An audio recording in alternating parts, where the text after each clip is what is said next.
Aisyah, semua orang tetap di rumah karena hujan deras dan banjir. Makan malam lebaran dibatalkan. Tetap aman ya. Pesan singkat dari ibu itu membuatku menatap layar ponsel dengan kecewa. Aku paham, musim hujan di Jakarta memang sering bikin segalanya kacau. Jalanan macet, genangan air di mana-mana, dan banjir yang bisa datang tiba-tiba. Aku, Aisyah, berusia 32 tahun, seorang akuntan di sebuah firma di kawasan Sudirman. Sampai lebaran tahun lalu, aku selalu merasa diriku yang berbeda di keluarga ini. Yang pendiam, fokus karier, tak begitu cocok dengan keramaian keluarga yang suka berkumpul dan bercerita panjang lebar. Pagi Idul Fitri itu, aku memutuskan untuk menikmati hari sendirian di apartemen kecilku di pinggiran Jakarta Selatan. Aku bangun pagi, seperti biasa, salat subuh dulu di mushola kecil di kamar. Cahaya matahari pagi menyusup lewat jendela, membawa aroma tanah basah setelah hujan semalam. Aku siapkan sarapan sederhana. Nasi goreng halal dengan telur dan ayam suwir, ditambah secangkir teh hangat manis. Di keluarga kami, yang mayoritas Muslim Jawa, tradisi lebaran selalu penuh doa dan silaturahmi. Biasanya, kami berkumpul di rumah Fatimah, adikku, untuk makan opor ayam, ketupat, dan rendang yang dimasak ibu dengan resep turun-temurun. Tapi tahun ini, katanya dibatalkan karena cuaca buruk. Aku duduk di sofa, memutar lagu takbir dari ponsel untuk mengisi kesunyian. Rumahku sederhana, dengan karpet hijau untuk salat, dan rak buku penuh laporan keuangan. Di dinding, tergantung kaligrafi ayat Al-Quran yang kubeli di pasar Tanah Abang, mengingatkanku pada nilai kesabaran yang diajarkan agama. Aku coba tetap positif, meski hati terasa sepi. Keluarga adalah segalanya dalam budaya kami. Tak ada lebaran tanpa sungkeman dan maaf-memaafan. Aku ingat tahun lalu, saat pandemi, kami masih video call untuk saling memaafkan. Tapi sekarang, hujan deras jadi alasan. Sekitar pukul 3 sore, sambil menikmati camilan kue nastar halal buatanku sendiri, tanpa alkohol tentu saja, sesuai aturan Islam, aku iseng membuka Instagram. Jantungku berdegup kencang saat melihat postingan baru dari sepupuku Nurul. Lebaran sempurna di rumah Fatimah. Begitu diberkahi, bisa berkumpul bersama keluarga. Tradisi silaturahmi dan makan besar. Foto itu menunjukkan seluruh keluarga. Ibu, ayah, bibi, paman, sepupu, bahkan nenek, yang biasanya tinggal di kampung di Bandung. Mereka duduk mengelilingi meja makan Fatimah yang ditata indah, dengan hidangan opor, sambal goreng ati, dan kue-kue lebaran. Semua tersenyum lebar, mengenakan baju koko dan gamis baru, suasana penuh tawa dan doa bersama. Melalui jendela di foto itu, kulihat langit cerah biru. Tak ada tanda hujan deras atau banjir. Pohon-pohon kelapa di halaman rumah Fatimah di kawasan Bogor berdiri tenang, tanpa angin kencang.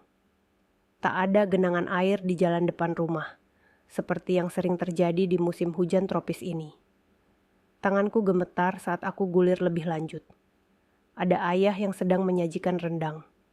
Ibu mengatur kue putri salju khasnya. Anak-anak keponakan membuka angpau dan hadiah lebaran.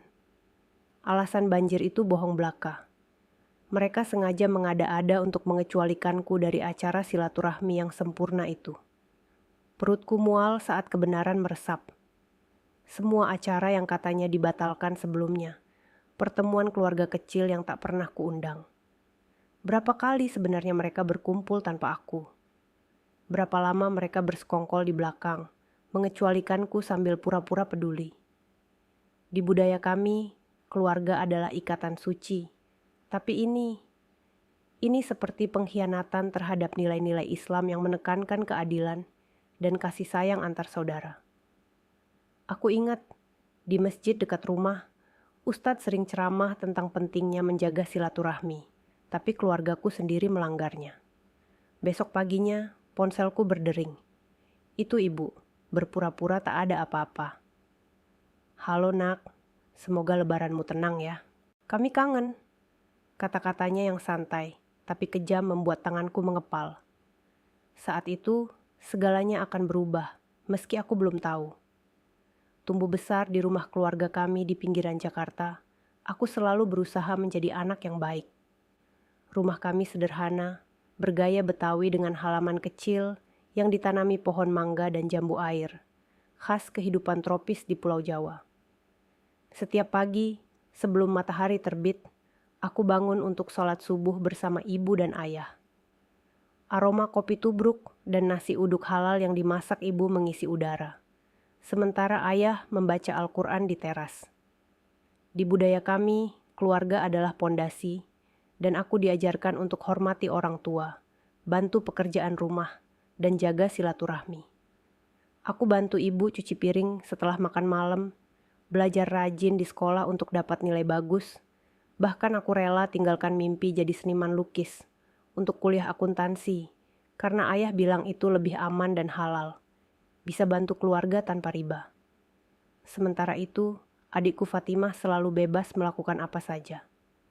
Saat dia putus kuliah untuk jadi instruktur yoga, tentu saja yang halal, tanpa unsur syirik, ayah dan ibu malah puji dia sebagai anak berani, mengikuti passionnya. Aku ingat saat aku lembur di kantor untuk bantu bayar cicilan rumah mereka hampir tak pernah ucap terima kasih. Malah, di acara keluarga, seperti saat buka puasa Ramadan bersama, mereka cerita soal Fatimah yang sukses dengan kelas yoga online-nya. Aku hanya dianggap biasa saja. Ada satu kejadian 3 tahun lalu yang seharusnya membuka mataku lebih awal. Saat ayah operasi karena sakit jantung, semoga Allah beri kesembuhan. Aku ambil cuti 3 minggu dari kerja. Aku masak makanan halal seperti sop ayam kampung dan bubur sumsum untuknya. Bersihkan rumah, antar ke dokter, dan urus obat-obatan. Di tengah hujan tropis yang deras, aku naik ojek online bolak-balik ke rumah sakit di kawasan Tebet. Fatimah. Dia datang sekali, tinggal sejam, foto selfie bareng ayah untuk diupload ke Instagram dengan caption doa kesembuhan. Lalu pergi karena katanya ada retreat yoga di Bogor. Tapi dalam cerita ibu ke tetangga dan saudara, Fatimah lah yang disebut anak penyayang, sementara aku hanya bantu sedikit. Itu menyakitkan, tapi aku diam saja. Ingat ajaran Islam tentang sabar dan ridha. Keluarga besar kami tak jauh beda. Di setiap pertemuan, seperti saat Idul Adha di kampung nenek di Bandung, bibi-bibi puji semangat bebas Fatimah. Tanya kapan aku mau santai dan nikmati hidup. Prestasiku di kantor dianggap membosankan. Sementara petualangan Fatimah ajar yoga di Bali dengan pakaian sopan dan waktu sholat terjaga. Jadi bahan obrolan di meja makan. Kami biasa sembelih kambing halal bersama, bagi daging ke tetangga. Tapi aku selalu yang bantu potong dan bagikan. Sementara Fatimah sibuk foto untuk cerita Instagram. Aku bilang pada diri sendiri, tak apa, keluarga tetaplah keluarga. Dan mereka sayang padaku dengan cara mereka sendiri. Bulan lalu, saat persiapan puasa Ramadan, aku habiskan berjam-jam bantu ibu siapkan takjil dan makanan sahur. Aku belanja di pasar tradisional, pilih bahan halal seperti daging sapi segar dan sayur organik, hindari yang haram. Tapi saat tarawih di masjid kampung, ibu cerita ke semua orang bahwa Fatimah yang kerjakan semuanya, sementara aku cuma duduk-duduk. Aku telan sakit hati itu, diam seperti biasa, ingat hadis tentang menahan amarah. Ketika Fatimah umumkan dia yang jadi tuan rumah lebaran tahun ini di rumahnya di Bogor, aku tawarkan bantu rencana dan masak. Dia tolak halus, bilang mau sempurna. Seharusnya aku lihat tanda-tandanya, tapi aku masih berusaha percaya pada dongeng keluarga bahagia kami. Di masyarakat Indonesia, terutama Muslim, keluarga adalah amanah dari Allah, dan aku habiskan hidupku berusaha dapat ridha mereka. Aku buat alasan untuk perilaku mereka. Pura-pura tak perhatikan saat mereka adakan pertemuan dadakan yang semua tahu, kecuali aku. Aku yakinkan diri, kalau aku usaha lebih keras, kerja lebih lama, beri lebih banyak, mereka akhirnya lihat aku layak jadi bagian dari gambar keluarga sempurna itu. Kembali ke panggilan telepon itu, suara ibu yang pura-pura ceria membuat perutku mulas. Aku genggam ponsel lebih erat, mata masih menatap foto Instagram di laptop. Bukti pertemuan keluarga sempurna yang sengaja kecualikan aku. Benarkah? Kataku. Suara tetap tenang. Karena postingan Nurul tunjukkan semua senang di rumah Fatimah. Semua kecuali aku. Hening di ujung sana begitu menyiksa. Aku hampir bisa bayangkan wajah ibu. Ekspresi khasnya saat ketahuan bohong. Tapi sudah mulai susun alasan. Oh ya, katanya tergagap. Fatimah yang atur dadakan. Dan kamu tahu kan gimana kamu di acara keluarga. Selalu diam dan bikin orang lain gak nyaman. Kami cuma pikir apa? Desaku. Lebih baik bohong ke aku. Bikin aku lewati lebaran sendirian sambil pura-pura semua orang juga begitu. Jangan dramatis gitu nak. Ibu mendesah. Kami coba hindari kecanggungan. Kamu tahu Fatimah mau semuanya sempurna. Saat itu semuanya terasa seperti petir menyambar. Semua acara yang katanya batal sebelumnya. Rencana yang tiba-tiba gagal. Foto keluarga yang muncul belakangan di media sosial. Ini bukan sekali dua. Ini pola. Berapa kali? Tanyaku. Suara hampir berbisik. Berapa acara lain yang kalian bohongi ke aku? Hening lagi, yang lebih memberatkan. Lalu, Aisyah, kamu terlalu sensitif. Ini persis kenapa. Kenapa apa? Potongku. Kenapa kalian kecualikan aku? Kenapa pura-pura aku gak ada, kecuali kalau butuh sesuatu? Kenapa Fatimah jadi anak sempurna, sementara aku diperlakukan seperti beban? Itu gak adil, protes ibu. Kami sayang kalian berdua sama rata. Cuma, Fatimah usaha lebih buat jadi bagian keluarga. Kamu selalu sibuk kerja. Aku tertawa getir. Sibuk kerja?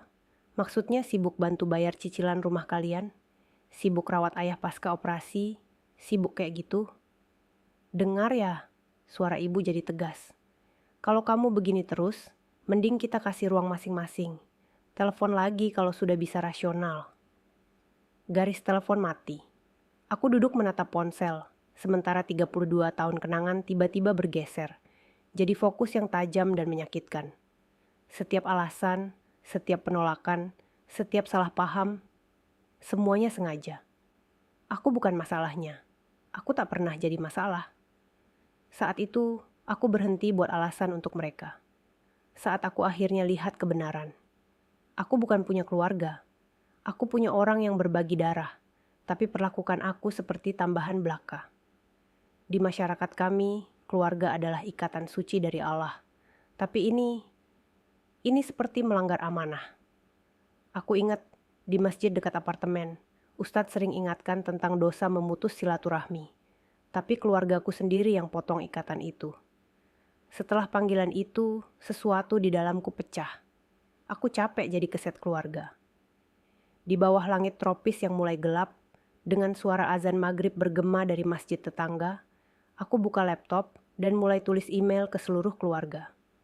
Orang tua, adik, bibi, paman, sepupu, semua yang hadir di makan lebaran itu. Jariku menari di keyboard, tahun-tahun perasaan terpendam mengalir keluar. Aku lihat foto-foto dari makan lebaran, tulisku. Yang katanya batal karena banjir bohongan. Kalian gak cuma kecualikan aku dari silaturahmi keluarga. Kalian bohong terkoordinasi untuk bikin aku lebaran sendirian. Aku lampirkan tangkapan layar pesan ibu. Semua tetap rumah, sama saja. Di samping foto media sosial yang tunjukkan pesta mereka. Aku tekan kirim sebelum ragu. Di rumah kecilku, ditemani angin malam yang bawa aroma bunga melati dari halaman tetangga, aku tunggu respons. Di budaya kami, konfrontasi seperti ini jarang. Karena hormat orang tua adalah utama. Tapi aku tak tahan lagi. Islam ajarkan keadilan, dan ini saatnya aku tuntut itu. Respons mulai berdatangan segera. Bibi Siti klaim mereka lupa bilang rencana berubah. Paman Hasan sarankan aku overreaksi. Nurul, yang postingannya bongkar bohong mereka, cepat hapus semua foto lebaran dan kirim pesan bilang aku bikin drama gak perlu. Lalu datang respons Fatimah. Email panjang yang merendahkan soal bagaimana aku tak pernah usaha di acara keluarga dan bagaimana dia cuma mau satu lebaran sempurna. Dia bahkan berani bilang mengecualikanku untuk kebaikan aku sendiri. Karena jelas aku gak nikmati silaturahmi. Tapi reaksi orang tuaku yang benar-benar tunjukkan siapa mereka sebenarnya. Alih-alih minta maaf, mereka serang balik. Ibu mulai telepon teman keluarga bersama, putar cerita bahwa aku lagi breakdown. Ayah kirim email tegas soal hormati privasi keluarga, dan bagaimana ungkap aib adalah dosa besar. Kamu sudah kelewatan, Fatimah SMS aku. Ibu nangis, semua kesal, dan ini semua karena kamu gak bisa terima mungkin kamu yang salah. Ini persis kenapa kami gak mau kamu di lebaran. Aku merasa seperti hidup di dunia terbalik. Mereka yang sengaja kecualikan dan bohong ke aku. Tapi aku yang jadi penjahat karena bongkar perilaku mereka. Semakin aku bela diri, semakin mereka putar narasi. Saat aku tolak mundur dan minta maaf, mereka eskalasi. Ibu mulai datang ke kantorku tanpa janji, bikin adegan di lobi sambil cerita ke resepsionis soal anak durhaka. Fatimah mulai posting status samar di Instagram soal orang toksik dan pilih damai daripada keluarga. Ayah ancam coret aku dari warisan kalau nggak patuh. Alih-alih takutkan aku, tindakan mereka cuma konfirmasi apa yang akhirnya aku sadari. Ini bukan keluarga penuh kasih yang lindungi anggota sulit. Ini sistem toksik yang mati-matian, jaga kontrol atas orang yang akhirnya berhenti main peran mereka. Aku putuskan saat itu, aku perlu lebih dari sekadar bongkar bohong mereka. Aku perlu putus total dari manipulasi itu. Mereka tak tahu, aku sudah susun rencana yang akan tunjukkan apa yang terjadi saat dorong pergi orang yang selalu ada untuk mereka. Seminggu setelah email konfrontasi itu, aku terima pesan tak terduga dari Rahmah. Teman lama keluarga yang sudah pensiun dari urus keuangan orang tuaku bertahun lalu. Aisyah, aku lihat apa yang terjadi dengan keluargamu di media sosial. Ada yang perlu kamu tahu. Bisa kita ketemu? Aku setuju ketemu di sebuah kafe kecil di kawasan Menteng, Jakarta Pusat. Di sana, aroma kopi robusta lokal menyambut, dicampur bau hujan tropis yang baru reda. Kafe itu sederhana, dengan kursi kayu dan dekorasi batik, tempat favorit orang-orang sibuk ngopi sambil bahas urusan sehari-hari. Di budaya kami, pertemuan seperti ini sering disertai doa singkat untuk keberkahan. Dan Rahmah, wanita paruh baya berjilbab rapi, mulai dengan salam dan basmalah sebelum duduk. Saat aku tiba, Rahmah tampak gelisah, genggam amplop coklat tebal. Aku bawa beban ini bertahun-tahun, katanya. Geser amplop ke meja. Ayahmu suruh aku rahasiakan. Tapi setelah lihat bagaimana mereka perlakukanmu sekarang, aku gak bisa diam lagi. Di dalam amplop ada laporan bank dan dokumen hukum dari 15 tahun lalu. Saat aku baca, tanganku mulai gemetar. Menurut catatan itu, kakek semoga Allah ampuni, wariskan harta lumayan khusus untuk pendidikanku dan masa depan. Hampir 4 miliar. Uang yang tak pernah aku tahu. Di keluarga muslim kami, warisan adalah hak suci sesuai syariat Islam. Dibagi adil antar ahli waris. Tapi ini pelanggaran berat.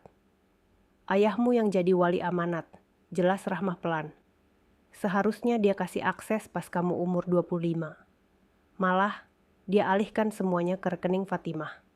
Pakai buat biayai gaya hidupnya dan usaha gagalnya. Pukulan itu terasa seperti angin topan di pulau tropis kami. Bertahun aku lembur di kantor untuk bayar kuliah akuntansi. Pinjam pendidikan yang masih kucicil saat bantu mereka bayar cicilan rumah.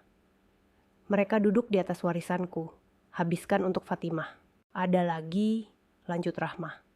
Kakek juga tinggalkan tanah sawah di kampung Bandung yang seharusnya dibagi rata antara kamu dan Fatimah. Orang tuamu jual semuanya. Pakai kuasa wakil yang kamu tanda tangan pas umur 18. Ingat kan, mereka bilang itu untuk keputusan medis darurat? Aku merasa mual. Dokumen yang aku tanda tangani dengan percaya, karena ajaran Islam tekankan amanah dan percaya orang tua. Ternyata beri mereka kontrol penuh atas urusan keuanganku. Mereka secara sistematis rampok warisanku sambil lihat. Aku susah payah, terima bantuanku untuk biaya mereka. Dan bikin aku merasa bersalah, karena kurang kontribusi ke keluarga. Lebih parah, laporan tunjukkan transfer rutin ke Fatimah dengan label investasi usaha. Uang dari warisanku untuk biayai studio yoganya yang halal, retret di Bali dengan tema spiritual Islami. Semua petualangan yang mereka puji, sementara kritik karier akuntansiku yang membosankan. Di masyarakat kami, usaha halal adalah berkah. Tapi ini curang, melanggar prinsip muamalah yang adil. Kenapa bilang sekarang? Tanyaku. Suara hampir tak stabil. Karena aku lihat postingan ibumu di media sosial yang gambarkan kamu sebagai tidak stabil dan tak tahu terima kasih. Mereka coba diskreditkan kamu sebelum kamu temukan kebenaran. Mereka curi dari kamu bertahun-tahun, Aisyah. Apa yang mereka lakukan bukan cuma salah secara moral, tapi juga ilegal menurut hukum Indonesia. Semuanya tiba-tiba masuk akal yang mengerikan. Eskalasi mereka lukis aku sebagai tak masuk akal. Ancaman coret dari warisan, padahal sudah curi milikku. Keinginan putus asa, mereka jaga narasi bahwa Fatimah adik sukses sementara aku yang bermasalah. Aku kemas dokumen kembali ke amplop dengan hati-hati, pikiran berpacu. Terima kasih, Rahmah. Aku tahu persis apa yang harus kulakukan sekarang. Ini bukan lagi soal lebaran yang rusak. Ini soal tahun-tahun penipuan dan pencurian yang direncanakan. Dan aku, akuntan dengan pengalaman lacak fraud keuangan, sangat qualified untuk bikin mereka hadapi akibatnya. Di luar kafe, hujan tropis mulai gerimis lagi. Tapi hatiku justru tenang, seperti setelah sholat istikharah meminta petunjuk Allah. Dengan dokumen Rahmah di tangan, aku habiskan minggu berikutnya susun kasus dengan teliti. Sebagai akuntan, aku tahu persis cara lacak jejak uang. Di apartemenku yang sepi, ditemani suara hujan tropis yang deras di luar jendela, aku duduk di meja kerja sampai larut malam. Lampu meja menyinari tumpukan kertas dan layar laptop. Sementara aku salat Isya dulu untuk minta ketenangan dari Allah. Di budaya kami, kerja halal seperti ini adalah ibadah, asal niat lurus. Aku telusuri setiap transfer tak sah, setiap penyalahgunaan kuasa wakil, setiap dokumen palsu. Aku catat detailnya, hitung bunga yang hilang sesuai prinsip muamalah Islam yang adil, tanpa riba tapi dengan keadilan. Aku juga sewa Sari Handayani, pengacara spesialis fraud warisan, untuk review semuanya. Kami ketemu di kantornya di kawasan Kuningan, Jakarta, yang sederhana dengan rak buku penuh kitab hukum dan Al-Quran kecil di meja. Sari, wanita berjilbab modern, mulai pertemuan dengan doa singkat. Ini kasus eksploitasi keuangan jelas, konfirmasi Sari. Kita bisa ajukan tuntutan pidana kalau kamu mau lanjut. Aku pertimbangkan pilihan dengan hati-hati, sambil ingat ajaran Islam tentang maaf dan keadilan. Kasus pidana bisa hancurkan reputasi keluarga, tapi mereka sudah hancurkan hubungan kami. Meski begitu, aku putuskan beri mereka satu kesempatan terakhir untuk benahi kesalahan, sesuai sunnah Nabi tentang memberi ampun sebelum hukum. Aku email orang tuaku dan Fatimah, minta pertemuan keluarga untuk selesaikan perbedaan. Mereka langsung setuju, mungkin pikir bisa manipulasi aku kembali patuh. Kami sepakat ketemu di apartemenku Sabtu depan. Pagi pertemuan, aku tata 3 map di meja makan, 1 untuk masing-masing. Di dalam, tiap map berisi rekam lengkap fraud mereka, plus surat dari pengacara yang garis bawahi pilihan mereka. Entah transfer semua dana tersisa ke aku dan tanda tangan pengakuan, atau hadapi tuntutan pidana. Di luar, angin tropis bawa aroma daun basah dari pohon mangga tetangga. Sementara aku siapkan teh hangat dan kue halal sederhana. Bukan untuk sambut, tapi untuk jaga adab tamu meski hati sakit. Mereka datang dengan tampang sombong, jelas harap aku minta maaf. Ibu langsung mulai. Aisyah, kami senang kamu sudah sadar. Aku potong dengan geser map-map ke meja. Sebelum siapapun bicara lagi, saran aku baca ini. Wajah ayah memucat saat scan dokumen. Tangan Fatimah mulai gemetar. Ibu coba jaga kendali. Ini konyol. Kamu coba pemerasan keluarga sendiri? Pemerasan? Aku tertawa dingin. Bukan, aku beri pilihan. Kembalikan warisanku plus bunga, dan akui apa yang kalian lakukan, atau biar polisi urus. Rahma sudah setuju bersaksi. Rahma gak berhak, mulai ayah. Kalian yang gak berhak, potongku. Kalian curi dari aku bertahun-tahun, sambil lihat aku susah payah. Kalian pakai kuasa wakil untuk jual tanah yang hak aku. Kalian biayai gaya hidup Fatimah dengan warisanku. Fatimah meledak nangis. Aku gak tahu, mereka bilang uang dari tabungan mereka. Jangan bohong, jawabku tenang. Transfer langsung ke rekeningmu. Kamu tahu persis apa yang kamu lakukan.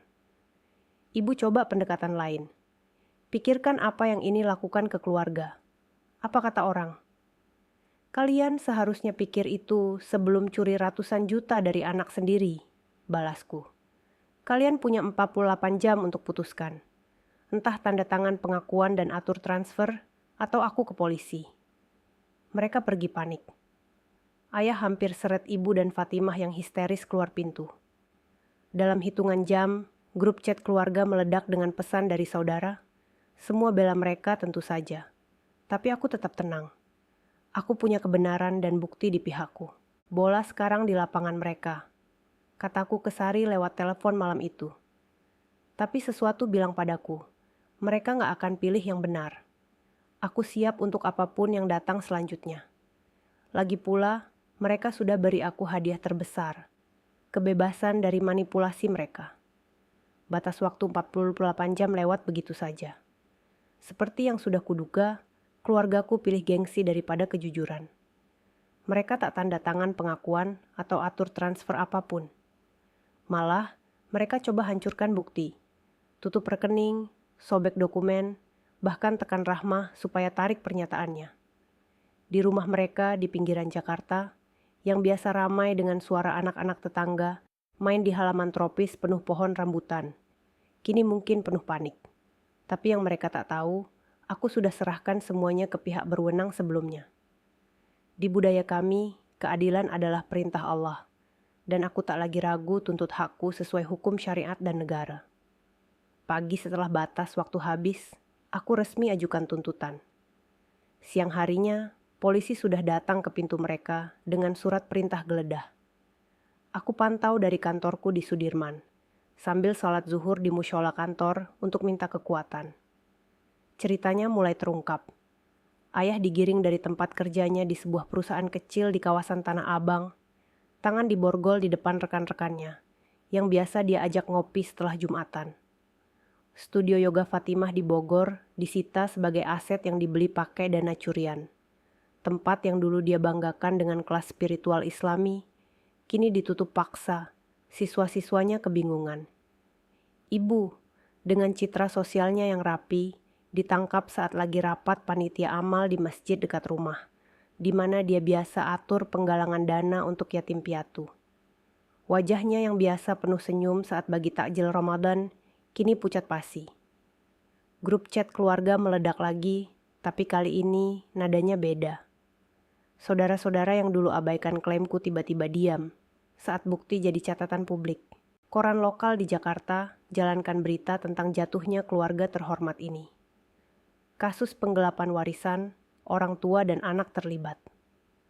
Reputasi mereka yang bertahun dibangun dengan tampilan sempurna, seperti saat Idul Adha bagi daging kurban, ke tetangga sambil foto untuk media sosial, hancur dalam sehari. Di masyarakat Indonesia, di mana nilai keluarga dan hormat orang tua begitu tinggi, ini seperti aib besar. Tapi aku tahu ini konsekuensi dari pelanggaran mereka terhadap amanah warisan, yang dalam Islam adalah hak mutlak ahli waris. Ponselku bergetar dengan pesan dari Rahmah. Kamu lakukan yang benar, kakekmu pasti bangga. Dia benar. Ini bukan lagi soal balas dendam, ini soal keadilan. Saat aku lihat kebohongan keluargaku yang terstruktur runtuh, aku tak rasakan kegembiraan, hanya lega. Kebenaran akhirnya terungkap, dan aku akhirnya bebas. Di malam itu, di bawah langit tropis yang bertabur bintang, dengan suara kata bernyanyi setelah hujan, aku sholat tahajud untuk syukuri petunjuk Allah. Hidup di Pulau Jawa yang hijau ini dengan rutinitas harian seperti adzan yang memanggil untuk sholat berjamaah, mengingatkanku bahwa kebebasan sejati datang dari taat pada keadilan, bukan ikatan darah yang toksik. 1 tahun kemudian, aku duduk di rumah baruku di Yogyakarta, menatap hujan deras tropis yang mengguyur di luar jendela. Cahaya redup sore hari menyusup lewat daun-daun pisang di halaman kecil, membawa aroma tanah basah yang segar, khas musim hujan di Pulau Jawa. Pengadilan sudah selesai berbulan lalu. Ayah dan ibu ambil kesepakatan damai, setuju bayar ganti rugi atas apa yang mereka curi. Kerajaan Yoga Fatimah runtuh total. Studio di Bogornya dijual untuk lunasi hutang, dan dia akhirnya kerja biasa sebagai resepsionis di sebuah klinik halal di Jakarta. Citra keluarga sempurna yang mereka bangun bertahun-tahun hilang selamanya, seperti kabut pagi yang lenyap saat matahari terbit. Kebanyakan saudara yang dulu dukung perilaku mereka berhenti hubungi aku. Tapi anehnya, aku tak merasa kehilangan. Malah, aku bangun sistem dukungan baru. Teman-teman sejati yang hargai kejujuran daripada tampilan luar. Rekan kerja yang hormati etos kerjaku sebagai akuntan. Bahkan beberapa sepupu jauh yang hubungi untuk minta maaf atas sikap mereka dulu. Di masyarakat muslim kami, silaturahmi yang tulus adalah berkah. Dan aku temukan itu di luar ikatan darah yang toksik. Setiap pagi di Yogya, aku bangun dengan suara azan subuh dari masjid dekat rumah. Salat di mushola kecil yang kutata dengan karpet hijau dan kaligrafi ayat kursi. Sarapanku sederhana. Bubur ayam halal dengan sambal, ditambah teh jahe hangat untuk lawan dingin hujan. Hidup di sini, di tengah keramaian pasar tradisional dan sawah hijau yang membentang, memberiku kedamaian yang tak pernah kurasakan di Jakarta. Rahmah datang kunjungi aku minggu lalu. Kami duduk di teras rumah, nikmati kopi tubruk khas Jawa, sambil ditemani angin sepoi yang bawa wangi bunga Kamboja dari tetangga. Dia serahkan album foto lama yang dia temukan saat bersihkan kantornya. Di dalam ada foto-foto kakek dan aku, momen yang hampir kulupakan. Satu foto tunjukkan dia ajari aku memancing di sungai kecil di kampung Bandung. Kami berdua tertawa atas sesuatu yang sudah lama hilang dari ingatan. Air sungai yang jernih, pohon-pohon kelapa menjulang, dan senyum kakek yang penuh kasih. Semua mengingatkanku pada masa kecil yang penuh ajaran nilai Islam tentang kesabaran dan keadilan. Dia selalu bilang kamu yang kuat, cerita Rahmah. Dia tahu mereka lebih sayang Fatimah. Tapi dia yakin kamu bisa atasi itu. Aku sentuh foto itu lembut, ingat senyum baiknya yang selalu beri semangat saat aku kecil. Saat dia cerita kisah Nabi Yusuf yang sabar hadapi pengkhianatan saudara. Kakek coba lindungi masa depanku lewat warisan itu. Dan meski butuh bertahun, hadiah terakhirnya beri aku sesuatu lebih berharga dari uang. Keberanian bela diri dan kebebasan bangun hidup atas dasar sendiri. Di budaya kami, balas dendam terbaik bukan soal balas sakit hati, tapi soal dapatkan kebebasan sejati, seperti ajaran Islam tentang ikhlas dan tawakal pada Allah. Aku kini hidup tenang, dikelilingi orang-orang yang hargai aku apa adanya, di tengah kehidupan tropis yang penuh berkah. Salat jamaah di masjid, silaturahmi dengan tetangga, dan rutinitas halal yang bikin hati damai.